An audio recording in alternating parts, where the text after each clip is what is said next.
السلام عليكم ورحمة الله وبركاته، ازيكم عاملين ايه؟ يا رب ان شاء الله تكونوا بخير وتكونوا في احسن حال دايما يا رب. النهارده معاكم طاجن البامية باللحمة. تسبيكة جميلة جدا، طعمها كان حلو قوي. بس بتمنى من اخواتي وحبايبي لو اول مرة تشوفوا القناة بتاعتي خدي فكرة كده عن القناة، ولو عجبتك اتمنى تشتركي وتنوريني كده في القناة. واتمنى من اخواتي اللي بيستخسروا فينا اللايك يا ريت ما تستخسروش اللايك، انا ما بستخسروش في اي حد، فيا ريت ما تستخسريش اللايك. انت سمعت الفيديو؟ احنا كلنا والله بنتعب في الفيديوهات، وعلى قد ما باقدر باحاول أقدّم معلومة، باقول معلومة في قلب الفيديو برضه حاجة تفيدِك، فعلى قد ما نقدر نحاول كلنا ما نستخسرش اللايك في بعض وتشجعونا ونشجع بعض كده. خلينا في الوصفة بتاعتنا ونشوف عملنا إيه. أنا هنا حطيت حبة شوية زبدة كده وخليتهم سخنوا جامد، وبعد كده نزلت عليهم باللحمة، لو سمنة حُطّي سمنة عادي، أنا ما كنتش مسيّحة سمنة في الوقت ده، كان الموجود عندي كان زبدة، فاستخدمتها عادي خالص. باخلّيها بقى يعني تسخن أوي علشان اللحمة تاخد صدمة في الأول خالص كده وتقفل المسام بتاعتها. أنا عايزة أحتفظ بالعصارة بتاعة اللحمة. هتخلّي لي اللحمة طرية، مش هتخلّيها تنشف خالص كده وأنتِ بتاكليها تبقى ناشفة جدًا، لأ تبقى اللحمة طرية معاكِ كده بتبقى جميلة جدًا، بتحتفظ بالعصارة بتاعتها في قلب اللحمة بتبقى طعمها حلو. أمّا بتدّيها الصدمة دي وبتشوحيها بتخلّي اللحمة طعمها حلو أوي. طبعًا أنا مش باقلّب اللحمة خالص لحد ما بتاخد بس كده لون أو صدمة من الجنب ده، وبعد كده باقلبها على الجنب التاني. برضه نفس الكلام تقفل المسام كلها، ما يبقاش في دم، أي دم هيظهر معاكِ. إنما لو خليتيها لونها لسه كده فاتح هتخرج بقى كل السوائل والدم اللي في قلبها، مش هتبقى شكلها حلو. باديها رشة فلفل وأقلبها برضه كده بالفلفل اللي فيها، الفلفل بيخلي اللحمة طعمها حلو أوي. ما باكترش فلفل عشان ما يغمقليش برضه الشوربة أوي. بعد ما احمرت من الجنب ده ومن الجنب ده حطيت لها بقى الطماطم. الشوربة دي بتبقى طعمها جميل جدا، يعني الشوربة دي بتبقى طعمها حلو، وكمان يعني هي الشوربة بتاعت اللحمة عامة يعني بتبقى طعمها حلو، بس الشوربة دي كمان بتبقى طعمها أجمل، كمان بتبقى طعمها يعني لذيذ جدا. حطيت بقى الطماطم واحدة طماطم واحدة بصل وقلبتهم بس كده في قلب اللحمة. وبعدين كنت بغلي مية، حطيت المية لازم تكون بتغلي، ما تحطيش مية باردة علشان اللحمة ما تشدش معاكي تاني، لازم المية تكون بتغلي. حطيت في الأول كانت المية قليلة فكنت هغلي مية تاني واحطها.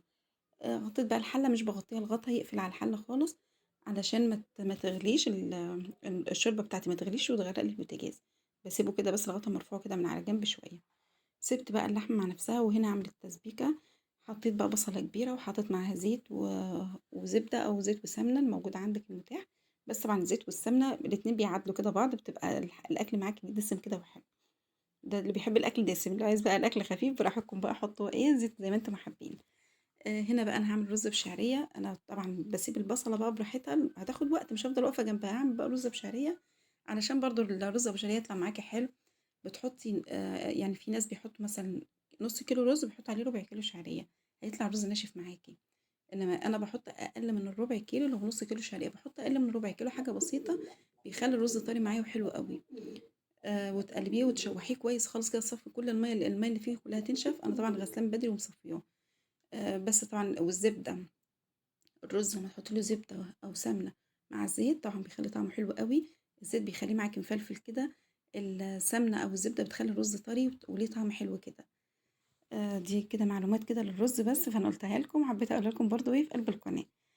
معايا بقى البصلة لسه ما احمرتش أوي، كنت خرّجت اللحمة كانت 80% سِوَى، وممكن تخلّيها 50% بس وتكمّل سِوَى في قلب الصلصة، هتبقى جميلة برضه. باشوّحها برضه كده مع قلب البصلة، برضه باسيبها مش هافضل واقفة جنبها. وهنا الرز أهوّة بافضل أشوّح فيه لحد بس ما ياخد اللون حلو كده، مش هيتلوّن بقى، ينشف بس المَيّة بتاعته تنشف، أنتِ بتحسّي إن لون الرز كده بدأ يعني يفتحها خالص عن لونه اللي هو الأساسي.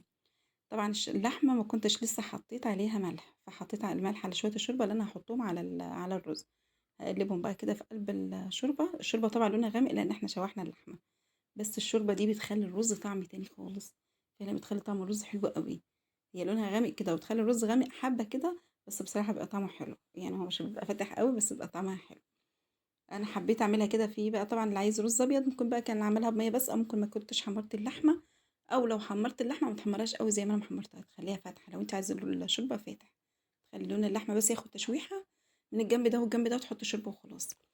اللي فوق الوش دي دهنة كانت طالعة من اللحمة، شِلتها برضه عشان ما تبقاش معمولة يعني كده محطوطة في قلب الرز كده بتبقى شكلها مش حلو. بادّي له تقليبة كده وشوفوا المَيّة بتاعة الرز يا دوبك بس على عُقلة صُباع، لإن الحلة بتاعتي ملمومة مش واسعة، مرفوع بس كده على عُقلة صُباع. خلاص هو غِلي على طول لإن الشوربة كانت بتغلي والرز سُخن، فاغطّيه بقى واسيب كده الرز كده الرز خلاص خلصنا منه، أغطّيه بقى واسيبه يستوي مع نَفْسه على نار هادية. اللحمة بقى طبعًا قلّبتها مع البصلة، كانت بصلة كبيرة، قلّبت اللحمة كده بعد البصلة يعني دبلت بس معايا وحطيت عليها اللحمة، قلّبتها كده في شوية كده تشوّحوا كده مع بعض، خلاص لمّا حسيت إن البصلة بدأت بقى تحمر حبّة بسيطة مش عايزاها تحمر أوي، حطيت عليها حوالي ربع معلقة أو تِلت معلقة كده توم، وقلّبتها برضه في قلب البصل، بس يا دوبك ريحة التوم بس تطلع معايا تظهر كده معايا، كنت ضاربة الطماطم حوالي كيلو طماطم ضربته على الخلاط وصفيته حلو خالص، الطماطم طبعًا أنا مزوّدة لها مَيّة عشان عايزاها تبقى خفيفة كده معايا، اللحمة طبعًا هي كانت مسوية مش هنخاف من الطماطم إنها باردة، لإن اللحمة خلاص كان فاضل 20% وتستوي خالص، أحط بقى ملح وأحط كمون وكزبرة وشطة وفلفل أسود، دي البهارات اللي أنا باستخدمها دايمًا، بس وفلفل أسود أهو حطيته وشوية شطة، ما بتحبيش الشطة ما تحطيش، بس طبعًا يعني أنا حطيت حاجة بسيطة كده برضه بالطعم الصلصة بتاعتي، بادّيهم بس تقليبة كده عشان الملح كله يدوب، طبعًا اللحمة إحنا لسه ما حطينالهاش ملح، فهي تشرب بقى من الملح اللي في قلب الصلصة، كده بقى أنا غطيتها وهاسيبها بقى لحد ما تتسبك براحتها. إنها خفيفة هتسوي لي بقية اللحمة يعني الفترة اللي فاضلة بتاعة اللحمة اللي هي 20% هتستوي في قلب الصلصة بتاعة الطماطم دي لأن أنا كنت مخففاها مية. البامية اللي عندي بقى كان كيلو كنت غسلاه ومنضفاه خالص كويس، كان كيلو برضو أو لا كيلو إلا، علشان أنا شلت البامية الكبيرة اللي فيها كان فيها كذا واحدة كده كبيرة شلتهم، فيبقى كيلو إلا حاجة. والطماطم دي كانت كيلو بس طبعا اللحمة بتشرب من الطماطم دي فعشان كده هتقل معاكي شوية. البامية هي غسلتها ونضفتها، هي طبعًا باحب البامية اللي هي تكون متوسطة شوية كده، بس بقى الست لمّا بعتت لي البامية دي بعتتها كانت أكترها كبيرة، فحاولت أعملها وخلاص وكان طعمها حلو، لمّا تكون كبيرة بادّيها فتحة أو فتحتين كده من على الجنب، خَط كده بالسكينة، أو لو كانت كبيرة خالص باحط لها خطين كده بالسكينة من على الجنب عشان تدخّل الصلصة جوّه البامية، بيدّيها طعم حلو أوي، بيخلّي البامية طعمها حلو أوي. غطيتها بقى وسبتها لحد ما تستوي براحتها وخلاص كده هي البامية يعتبر خلاص استوت، واللحمة نفس الكلام، لو حتى فيها تكة صغيرة هتسيبها تكمل سوا في الفرن، انما انا يعتبر خليتها خلاص كانت خلاص استوت بس ايه هتاخد حاجة بسيطة كده بس في الفرن، يعني في الطاجن بيخلي طعم البامية بيخليه طعم حلو قوي. كده انا هوريكم برضو البامية معايا استوت خالص اهيت حلوة اهو. انا طبعا كمني ماسكة كنت ماسكة التليفون بايد وكده والطبق عمال يتعوج معايا هي بتقطع اهي، لو انتوا واخدين بالكم هتشوفوها هي بتتقطع معايا اهي تقريبا مستوية خالص. واللحمة نفس الكلام برضه هاوريها لكم، أهي كده هتاخد التكة بتاعتها بقى في الفرن، اللي هي بقى تشرب بقى كده من ريحة الطاجن بقى حاجة بتبقى تانية خالص. أنا ما اللي خلاني ما باحطهاش بدري في الطاجن، الفرن بتاعي سخن أوي، حتى لو باغطي الطاجن الفرن عندي حامي جدًا، بيخلي البامية يعني ممكن وش الحاجة وأنا مغطياها برضه وشها بيحمر جدًا، يعني ممكن تتحرق معايا، فعشان كده باحطها في آخر لحظة يعني. واللحمة برضه مستوية وحلوة خالص معايا اهي، كده هحطهم بقى في قلب الطاجن وهخليها برضه ايه تكمل بقى اخر تكة كده في قلب الفرن. انا كنت مشغلة الفرن من تحت بس ما شغلتش الشواية، زي ما قلت لكم الفرن عندي حامي، لو انت بقى طبعا الفرن عندك بارد شوية خليها يعني تغلي غلوتين كده في قلب الفرن وبعدين ارفعي الغطا بتاع الطاجن وشغلي الشواية تاخد بس وش كده على خفيف، احنا مش عايزين البامية تاخد وش جامد. غطيتها بقى هي بالغطا بتاعها وحطيتها في الفرن، ما فيش ما خدتش اي حاجه يعني، هي طبعا الفرن اللي كان سخن كان خلى الباميه برضو غليت معايا بسرعه، يعني الباميه كانت سخنه وبتغلي والفرن كان سخن. طبعا الرز اهوت معانا برضو رز حلو اهوت، بس هو اللون هتلاقي لونه اصفر كده شويه علشان الشوربه بتاعته. وهنا بقى طبعا الباميه اغرفها معاكم ما شاء الله شكلها حلو واللحمه بتاعتها مستويه حلوه خالص.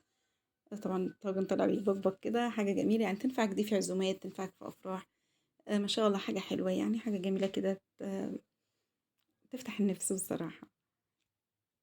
يعني كده حطيتها بقى في الطبق وكده كنت عاملة شوية ملوخية، أنا طبعا اللي خلاني عملت اللحمة بشوربة أنا كان ممكن أعملها كده وأحطها كلها في قلب التسبيكة تستوي كلها من أولها لآخرها في قلب الصلصة، فمرات بعملها كده، بس عشان النهاردة أنا كنت عايزة شوربة للرز وكنت عايزة شوربة للملوخية، لما يبقى عندي شوربة في التلاجة بحطها كلها نية كده وتستوي كلها في قلب الصلصة بتاعتها بتبقى طعمها روعة، يعني أجمل كمان. الرز معايا هو فاتح حلو خالص اهو بس هو مدي صفار سنة بس، وشوية البامية ما شاء الله كان أكل زي العسل والله، وربنا يديمها نعمة يا رب في حياتنا كلنا إن شاء الله. بألف هنا وشفا وأتمنى تجربوها، ونقول بألف هنا وشفا لكل اللي يجربها إن شاء الله وكل اللي يدوقها، ومع ألف سلامة والسلام عليكم.